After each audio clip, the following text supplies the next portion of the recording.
Le Québec est une jeune nation, mais déjà il compte ses dossiers noirs. Celui des orphelins de Duplessis est sans doute le plus sombre. Dans les années 30, le taux de natalité au Québec est en pleine croissance. Les orphelinats, qui regorgent d'enfants illégitimes, sont pleins à craquer. Duplessis, avec l'accord du clergé, autorise alors le transfert de quelques 4000 orphelins vers des hôpitaux psychiatriques. Des hôpitaux qui ressemblent davantage à des camps de concentration. Jean-Guy et Yvette ont été des orphelins de Duplessis. Ils en ont gros sur le cœur.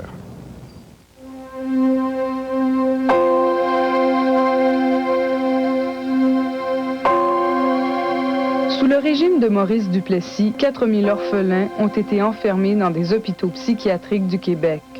4000 non-adoptés ont été internés pour pallier aux problèmes de surpopulation dans les orphelinats. Sans famille, ces enfants ont eu pour seul entourage des déficients mentaux et des religieuses rigides.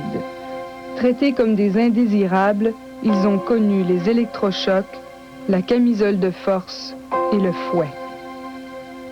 On savait qu'on était sur l'emprise des communautés, que Québec a autorisé aux institutions, on vous donne 4 de blanche avec ces gens-là.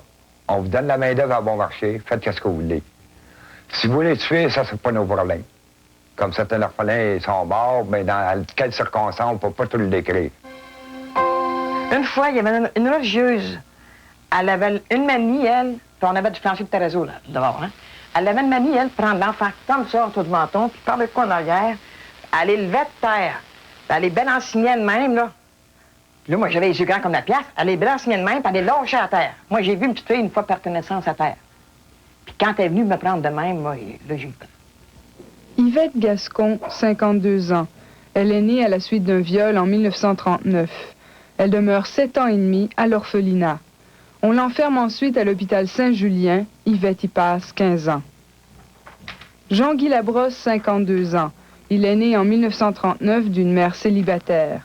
Après 14 ans à l'orphelinat, il est transféré dans un foyer pour séniles. Jean-Guy est ensuite enfermé pendant 7 ans dans un institut psychiatrique.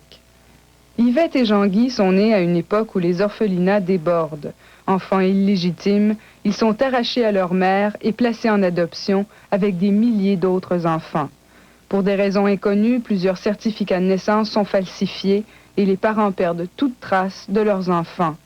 À l'insu de la population, 4000 orphelins sont graduellement enfermés avec des déficients.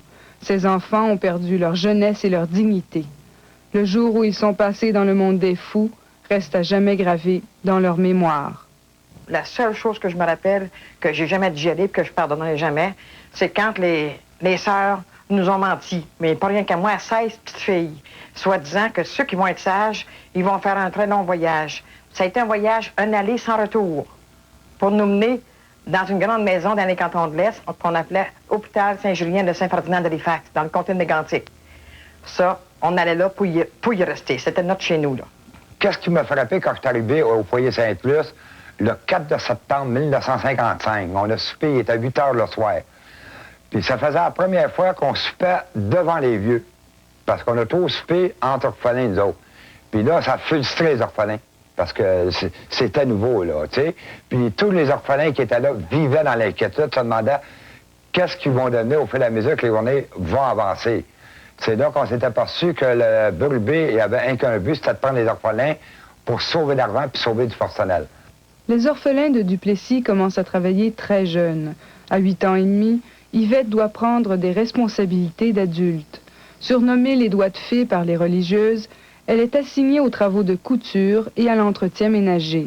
Au lieu d'aller à l'école et de jouer, les orphelins de Duplessis servent pratiquement de main-d'œuvre à bon marché.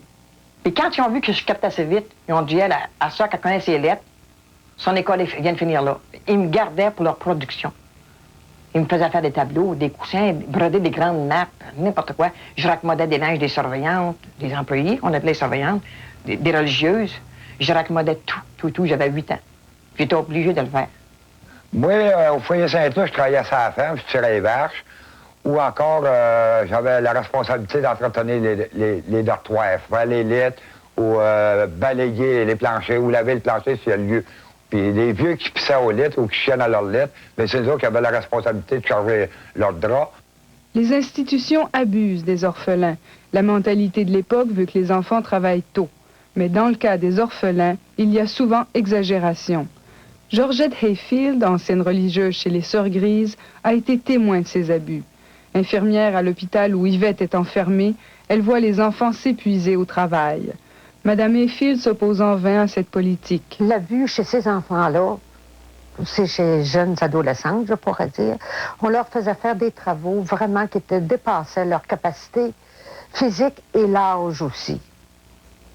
Disons, par exemple, lorsqu'il y en avait un groupe qui allait travailler sur la ferme, qui travaillait au poulailler, ça commençait très tôt le matin. Sans avoir pris une bouchée, elles venaient prendre leur déjeuner lorsque le travail de la ferme était fait. Et ça retournait après, ils passaient la journée. En plus d'être exploités, les orphelins sont élevés avec les malades mentaux et subissent les mêmes traitements. Yvette n'échappe pas à cette règle. Lorsqu'elle se révolte ou enfreint un règlement, les religieuses n'hésitent pas à lui enfiler la camisole de force et lui donner des bains d'eau froide. Un jour, Yvette est clouée au lit pour avoir parlé dans le dortoir. Là, elle m'a mis la camisole de force. Elle m'a donné le fouet. Elle est venue me coucher, elle m'a enlevé de mon matelas. Elle m'a couché sur les larmes de mon lit. J'ai gardé cette position-là durant 1 mois, sans me lever. Puis si j'avais envie, il fallait que je fasse pipi à travers de mes larmes de mon lit. Il y avait un bassin autour. Puis là, si j'avais envie des matières fécales, c'est une personne malade qui venait me mettre la bassine en dessous de mes fesses. Une bonne journée, là, elle est passée un après-midi à côté de mon lit. Elle a vu que j'étais rouge. Puis j'avais un gros bouton ici. On appelle ça la maladie des clous. J'ai fait ça 1 an. Là, elle m'a pris en température, puis quand elle a vu, je faisais pas mal de fièvre, j'ai pas su comment, là. Là, elle m'a détaché. Mais c'est quand je suis venue mettre les 2 pieds à terre, les pieds me pliaient tout seuls, je tombais. Pendant qu'Yvette est enfermée à Saint-Julien, Jean-Guy est transféré à Saint-Jean-de-Dieu, aujourd'hui l'hôpital Louis-Hippolyte Lafontaine. Jean-Guy subit les mêmes punitions atroces et en plus, il se fait agresser sexuellement. Les préposés de l'hôpital abusent des jeunes orphelins à l'insu des religieuses. On ne violait pas des adultes parce que les plus jeunes orphelins dans mon temps, il y avait 3 ans, 4 ans, 5 ans. C'est pas croyable, si bas que ça. Puis souvent, les préposés qui étaient homosexuels, ils s'en prenaient à ces enfants-là qui n'avaient pas aucune défense, tu sais. Yvette n'a pas été victime d'agression sexuelle à Saint-Julien. Par contre, elle a connu l'isolement. Pour avoir refusé d'obéir aux ordres des religieuses, Yvette est enfermée à 15 ans et y passe 7 ans de sa vie. 7 ans dans une cellule comme une prisonnière, comme une dangereuse avec comme seul passe-temps une aiguille, du fil et du tissu. C'était pas mal monotone. Comme seul meuble que j'avais dans ma cellule, c'était un lit rivé au plancher. Puis dans le coin de ma cellule, j'avais une boîte de ciment où on pouvait faire nos besoins. C'est tout ce que j'avais. Pas de chaise, pas rien. Puis là, on m'emportait des piles de draps, de petits d'oreiller, de n'importe quoi pour marquer le linge de chaque salle. Il fallait que je numérote tout au petit point, là. Si une journée, j'en faisais moins que d'habitude, soit que j'avais de l'argatile, ou soit j'avais la camisole de force. Puis si je répliquais, ça le fouet. J'étais obligée. Jean-Guy Labrosse a lui aussi connu l'humiliation, le fouet et l'isolement. À 18 ans, il est transféré à Saint-Michel-Archange, aujourd'hui Robert Gifford. Il tente alors de se suicider. Pour oublier son cauchemar, pour étouffer sa souffrance morale, on le bourre d'un puissant tranquillisant, le Largatil. Là, ils m'ont arrivé, ils ont dit, vous prenez un Largatil. J'ai dit, tu ne veux pas faire prendre ces médicaments-là. Et ils disent, vous le prenez ou c'est l'isolement. Alors, quand j'ai pris cet Largatil-là pour la première fois, là, moi, je suis devenu amorti. Parce que c'était une dose de 100 mg. Là, il t'en donnait 4 fois par jour. Puis cette drogue-là m'emmenait à pleurer. Pas à me révolter, mais à pleurer, puis à m'emmener à dormir un peu partout de même. Les tranquillisants n'arrivent pas toujours à calmer la révolte d'Yvette et de Jean-Guy. On les soumet alors à l'ultime traitement, l'électrochoc. À 15 ans, Yvette refuse de laver une paire de bas. Un psychiatre intervient et lui prescrit un premier électrochoc. Là, je me mets à pleurer. Des chocs électriques, c'est quoi? J'ai eu des chocs électriques parce que j'ai pas lavé une paire de bas. C'est la première fois de toutes que j'ai eu des chocs électriques. Ah, ça, là, j'avais peur. J'avais peur. Ils te mettent un boyon dans la bouche, ils te mettent une crème ici avec une plaque, là. T'es attaché sur une civière là, avec la crème de divorce, bien estrappé, puis il y a les surveillants qui sont là, qui tiennent les pieds. Puis là, je vois le docteur arriver en arrière, puis il tourne à clé, hein, tourne à clé. T'es parti, hein? Yvette et Jean-Guy sont de ceux qui ont connu les pires traitements. C'est probablement parce qu'ils étaient les plus récalcitrants. Pour Georgette Hayfield, ce n'est pas une excuse. À 21 ans, cette ex-religieuse entre à l'hôpital Saint-Julien pour se dévouer et pour aimer ses patients. Lorsqu'elle constate les sévices qu'on leur a fait subir, Mme Hayfield a un véritable choc. Avant d'arriver à l'hôpital Saint-Julien, je ne m'attendais pas à voir tout ce que j'ai vu dans les débuts. Je ne croyais pas que ces personnes étaient traitées de la sorte. Donc, dans mon fort intérieur, je me disais, c'est pas ma place, je ne resterai pas ici longtemps.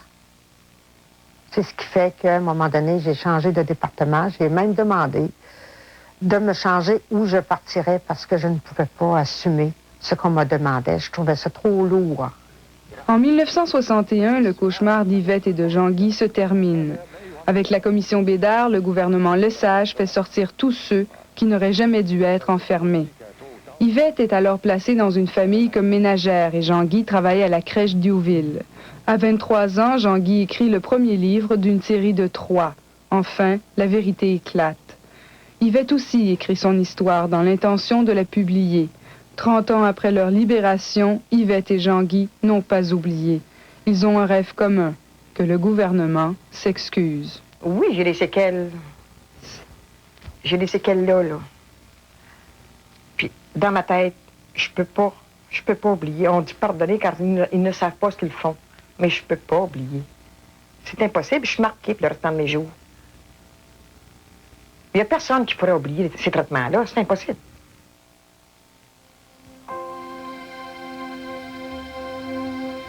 Pour ceux qu'on reconnaît maintenant comme les orphelins de Duplessis, en fait, ils ont déposé aujourd'hui 3 requêtes en cours. C'est en recours collectif contre 3 institutions qui les ont accueillis dans les années 40 jusqu'à 60. 4 autres demandes doivent suivre au cours des prochains jours. En fait, ce qu'ils veulent, c'est l'autorisation de poursuivre. Et s'ils l'obtiennent, c'est plus d'1,5 milliard qu'ils espèrent obtenir. Benoît Poulain explique. Les orphelins de Duplessis ont été internés dans 7 institutions psychiatriques du Québec sur une période de 30 ans. Ils sont plus de 4000 à affirmer qu'on leur a collé un faux diagnostic de débilité mentale pour les maintenir dans un état de dépendance assorti d'abus physiques et sexuels. Les pires cas, selon moi, je veux dire, après vérification, iraient dans l'ordre de 8 à 900 000 $ quantifiables. Et ceux qui ont suivi de très près le dossier d'Alfred, vous avez eu des gens qui ont reçu 400 000 $ dans les pires cas, et vous avez aussi des gens qui ont reçu 10 000 $. Une des 3 requêtes de ce matin vise les Sœurs de la Charité de Québec, propriétaires à l'époque de l'hôpital Saint-Julien à Saint-Ferdinand d'Halifax. La requérante affirme qu'à 57 ans, l'argent n'est pas sa motivation. Je suis une femme qui n'a rien avant de moi à cause du traumatisme qui m'a suivi toute ma vie de Saint-Ferdinand d'Halifax. Mais je demande pas, c'est pas pour l'argent, j'ai aucune vengeance pour les sœurs. Je les respecte encore aujourd'hui. Ça fait 35 ans que je suis sortie de là. Puis 35 ans, je les ai respectés, même si eux m'ont jamais respecté quand j'étais petite. Si ce recours collectif est accepté, le procès pourrait commencer à l'automne prochain et durer entre 1 an et 1 an et demi, compte tenu du nombre de témoins. Benoît Poulain, TVA, Québec. Religieuse qui les aurait maltraités entre 1935 et 1964. Et ces recours pourraient donner lieu à des compensations totalisant 1,5 milliard. Les précisions de José Thibault. Après des mois de recherche et de démarches, les représentants des orphelins de Duplessis étaient visiblement contents de déposer leur recours collectif ce matin. Ils disent représenter plus de 4000 orphelins qui ont été internés entre 1935 et 1964 dans des institutions tenues par des communautés religieuses comme les Sœurs de la Charité de Québec, les Sœurs Grises de Montréal et les Sœurs de la Providence. Marion Kelly signe l'un des 7 recours collectifs. Étiquetée débile profonde, elle affirme avoir été battue, maltraitée et empêchée de s'instruire pendant 20 ans.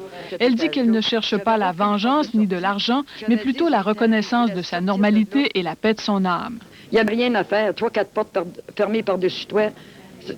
Il n'y avait pas de pardon à Saint-Ferdinand. Saint-Ferdinand d'Halifax, ça a été une institution qui m'a traîné toute ma vie dans ma tête. Elle invoque la responsabilité des gouvernements de l'époque qui n'ont pas surveillé les traitements faits aux orphelins et celle des religieux qui ont abusé des enfants.